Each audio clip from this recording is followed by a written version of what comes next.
Hola, ya estamos aquí en Tras la Historia, que como ustedes saben, ciudadanos y ciudadanas de México y Yucatán, en este tiempo se transforma en Tras las Elecciones. Este espacio en el que agradecemos mucho que nos permitas entrar a tu casa, a tus espacios de trabajo, programa conducido por nuestra querida amiga Mari Carmen García y que tengo el honor de representar en este día.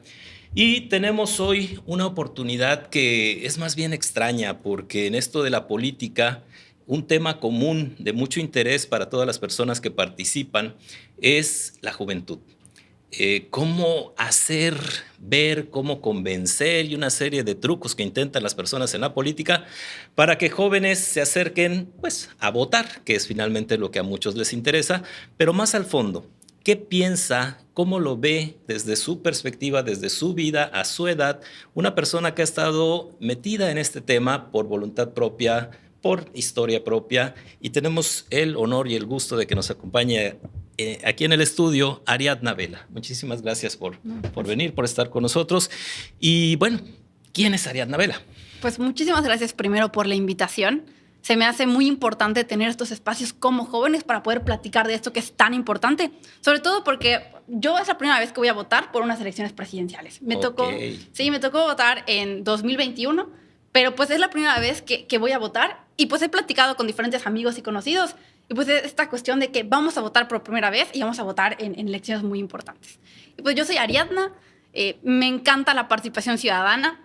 No milito en ningún partido político, pero hago política. Y creo que todos hacemos política. A veces como que nos da miedo decir que hacemos política o estamos como muy... Este tabú de política es como, no, es malo, es corrupción. Ofensa. Exacto, es una ofensa. Pero todos hacemos política. Yo creo que los jóvenes hacemos mucha política sin darnos cuenta. Me encanta, como dije, la participación ciudadana. Lo tengo desde... Pues es algo que está en mi vida desde muy pequeña. Mi abuelo es Guillermo Vela.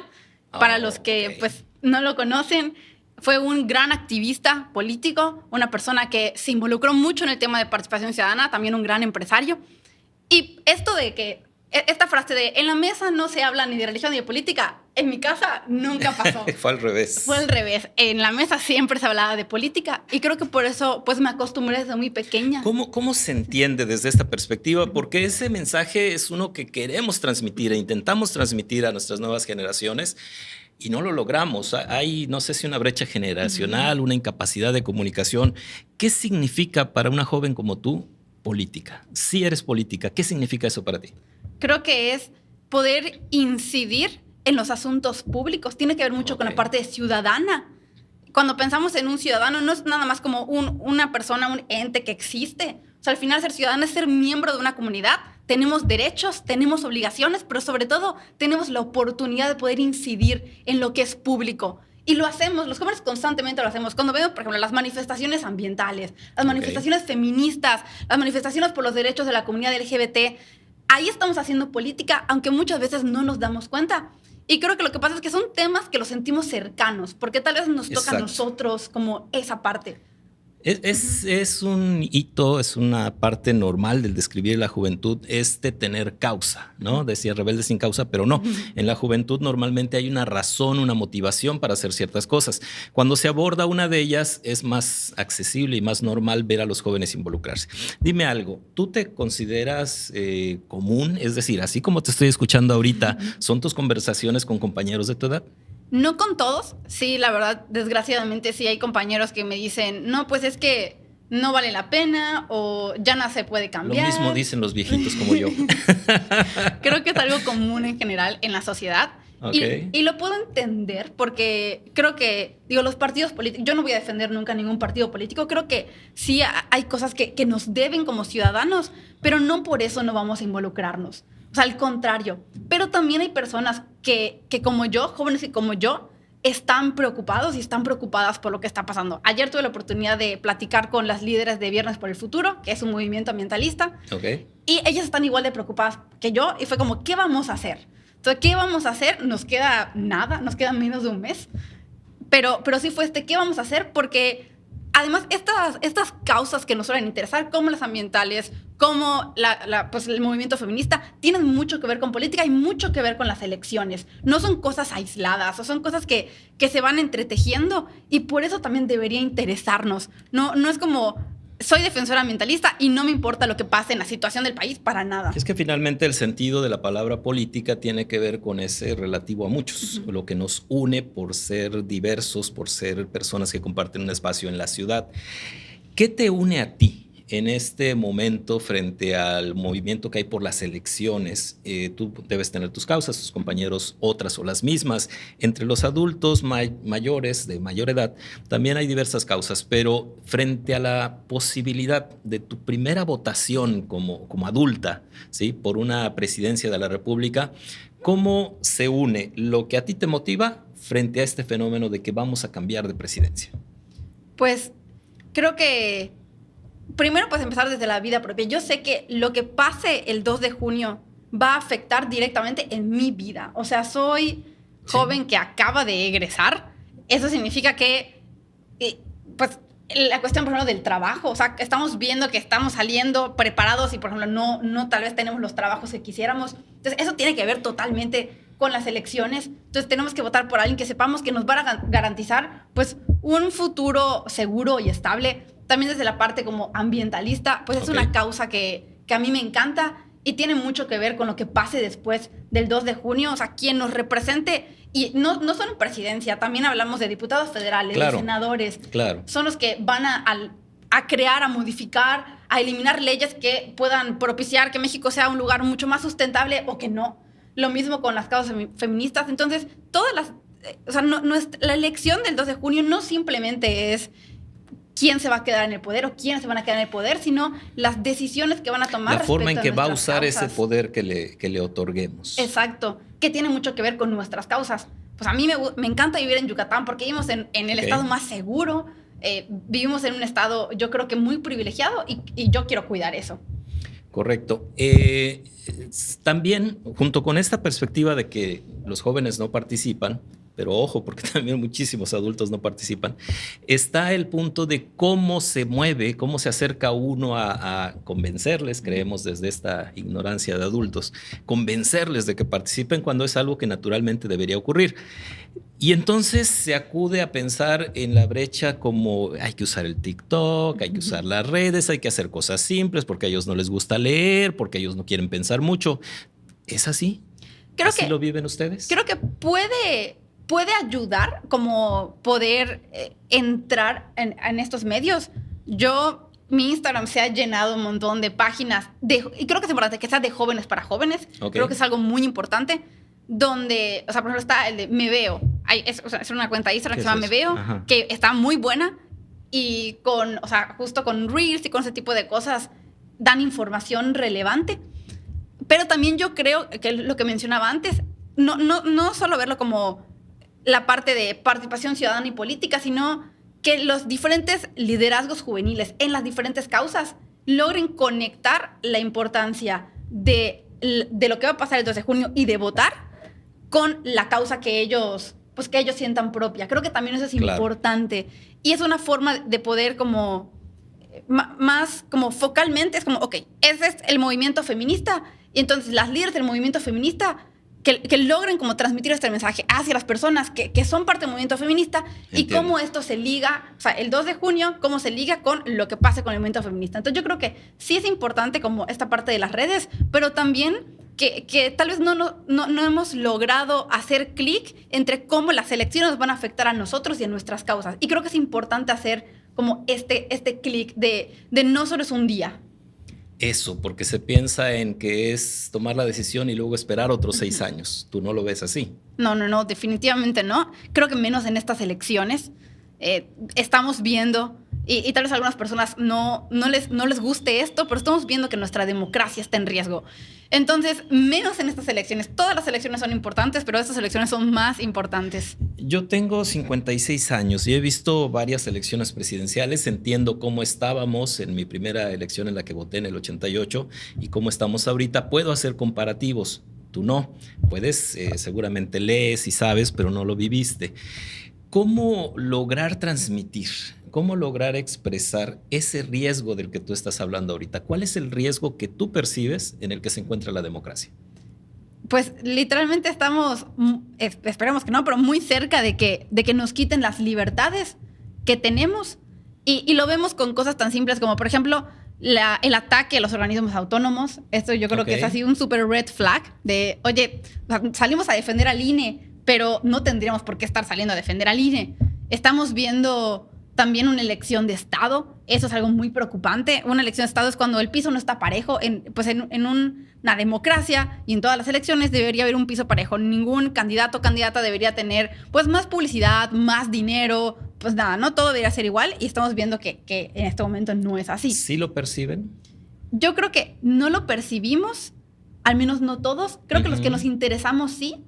Pero justo ayer que platicaba con estas amigas que te digo, también no solo estaban ellas, también habíamos pues otras, ¿no? Otras personas que están en el movimiento ambientalista, pero que no están involucradas en participación ciudadana. Y había muchas cosas que les sorprendían de qué, o incluso del pasado, de eso era así. Yo pues les compartía, pues es que antes el INE no existía, el gobierno era quien organizaba las elecciones y obviamente no eran elecciones transparentes.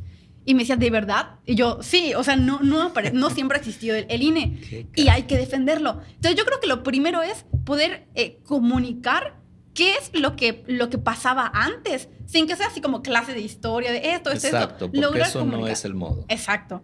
Pero lograr comunicar qué es lo que pasaba antes. Y es que en mucho las personas que aspiran a un cargo, a tener el poder concedido por la votación, pues saben que lo que importa es prometer.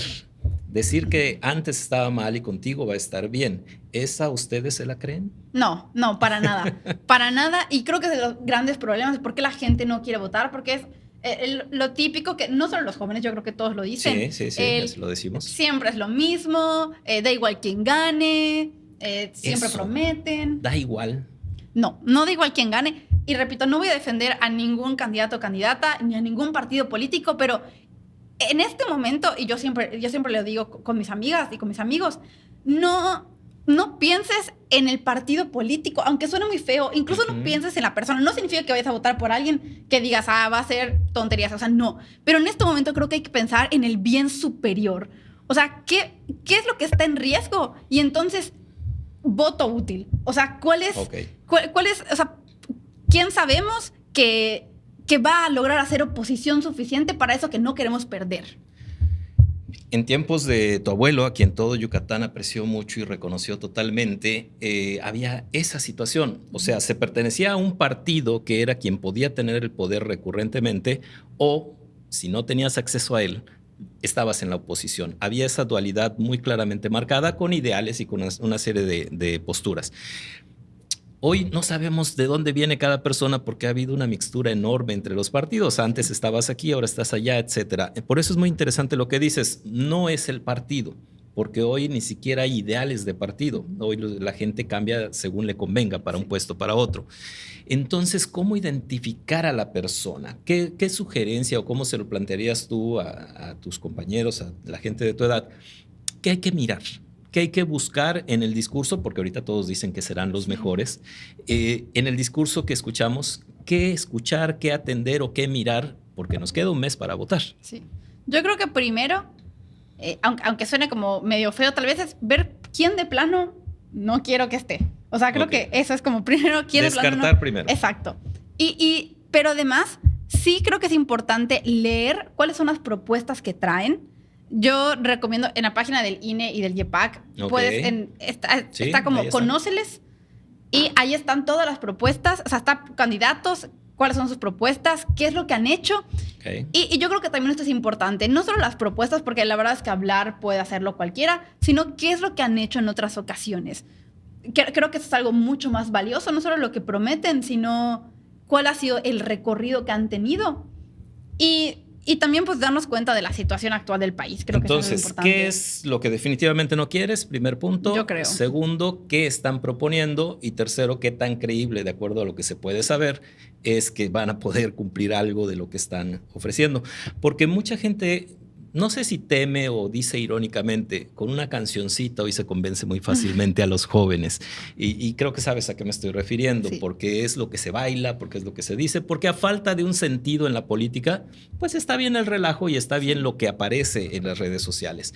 ¿Qué opinas tú de eso? Creo que es una estrategia que ha funcionado, pero, o sea, creo que ha jalado, no a muchos jóvenes, o sea, no es como que diga la mayoría, pero sí muchos jóvenes que por eso lo están haciendo bien, no suficientemente bien, pero creo que mejor de lo que yo me hubiera esperado una reacción tal vez mucho menor de los jóvenes, y creo que hay muchos jóvenes que les está gustando eso. Sí. Y eso me preocupa un poco, pero como otro punto de qué deberíamos hacer como para tener una elección acertada y un voto pues informado, creo que también es ver cuáles son las probabilidades reales de que esta persona pues gane. O sea, si tenemos muy claro qué es lo que no queremos, entonces vamos a votar por quien sabemos que tiene la mayor posibilidad de hacer oposición. Entonces, no desperdiciar el voto, exacto, eso es lo que me quieres decir. Exacto, no desperdiciar nuestro voto. Todos los votos son importantes. No es como que, si votas por tal persona, entonces desperdiciaste el voto. Tampoco, ¿no? Porque creo que eso lo que hace es que, pues entonces no voy a votar, ¿no? El voto de cada quien es valioso, exacto, por sí mismo. Pero creo que pensar como muy inteligentemente qué tanta repercusión va a tener nuestro voto. O sea, si votas por alguien que, no sé, que sabes que tal vez no tiene tanta posibilidad, entonces tal vez no te va a tener tanto impacto tu voto. Y yo creo que hay que tener mucho cuidado con estas estrategias como de marketing, porque sí, las canciones están súper pegajosas, sí, definitivamente están buenas, o sea, yo admito están buenas. Todos, pero están hechas para ser repetidas, pues. La gran preocupación, o más bien la petición que te hago es: basta con eso. Realmente debemos estar tan preocupados de que con algo que nosotros juzgamos tan simple, tan vacío, se convenza a la gente sin este contenido de propuestas, sin esta capacidad de llevar a cabo lo que se promete. No creo que sea suficiente, no creo que sea como... ¿No se la creen tan fácil ustedes? No nos las creemos tan fácil, pero también como lo que comentaba hace rato, como también muchos de los jóvenes ya están como cansados de los partidos políticos, entonces pues sí, es como, es algo nuevo. Entre nada y eso, es aceptable eso. Exacto. Hazme un favor, estamos ya al final de esta entrevista que amablemente nos has concedido. Dile a tu generación, dile a tus compañeros. Ariadna es una chica de 23 años, por eso va a votar por primera vez una presidencia. Diles lo que tú consideres que deben escuchar. Suponiendo que ahí están escuchándote, ¿qué le dirías tú a gente de tu edad que va a votar por primera vez o por segunda vez hacia una presidencia de la República y los 20,000 cargos que hay en juego? Sí. Yo siempre les pregunto con las personas con las que estoy, que son jóvenes, ¿le preguntas a tu abuelita qué ropa te vas a poner para salir el sábado? La verdad es que yo no. ¿Le preguntas a tu abuelita qué carrera estudiar o en dónde trabajar? La verdad es que yo no. ¿Le preguntas a tu abuelita si está de acuerdo con tu pareja o a tu abuelito? Pues no. Entonces, ¿por qué le estamos dejando a nuestras abuelitas y a nuestros abuelitos una decisión tan importante como el país en el que nosotros vamos a vivir? Ellos también van a vivir, obviamente, pues, en este país, pero nosotros vamos a vivir mucho más tiempo que ellos en este país. Entonces, ¿por qué si no les dejamos tomar decisiones sobre nuestra vida personal, sí estamos dejando que tomen decisiones en la vida pública y en la vida del país? Representamos cerca del 30% de la lista nominal. Es un número gigante. Somos de los grupos más grandes. Sin embargo, en el 2018 solo salimos a votar el 53% de los jóvenes. O sea, la mitad de los que podíamos votar lo hicimos. Entonces, no podemos dejar que esto pase esta vez. Y estoy segura de que no vamos a dejar que pase. Creo que cada vez hay más jóvenes involucrados e interesados. Todavía falta mucho más, definitivamente, pero todavía ya hay jóvenes que se están interesando, que estamos viendo lo que está pasando. Entonces, pues no dejemos que los adultos, que ya han hecho pues un gran trabajo, decidan el país en el que nosotros vamos a vivir más tiempo. Ahí está. No se puede decir más claro, y es el mensaje de alguien de la generación para su generación. Estamos muy contentos de escucharte. Es grato saber que hay esta reflexión en nuestra juventud, que se pueden comunicar entre ustedes y decirse este nivel de cosas. No permitas que nadie te diga qué hacer. No lo permites normalmente, no lo hagas tampoco en esto. No lo dejes pasar. Estamos aquí. Te agradecemos muchísimo tu visita, Ariadna. Ha sido un placer tenerte. Saben, amigos, aquí en Tras las Elecciones y en Tras la Historia, nuestra querida Mari Carmen García de Jasso está siempre al pendiente de este compromiso que tenemos contigo, ciudadano, ciudadana, porque no nos interesa el compromiso con nadie más que con aquello que a ti te pueda servir para estar informado, informada y decidir lo que tú quieras, como cuando tenías esta edad y sabías que tú podías tomar tus decisiones y correr el riesgo de equivocarte y construir con eso una vida diferente. Gracias por permitirnos entrar a tus espacios. Estamos aquí para servirte. Soy Jorge Valladares y es un placer estar contigo.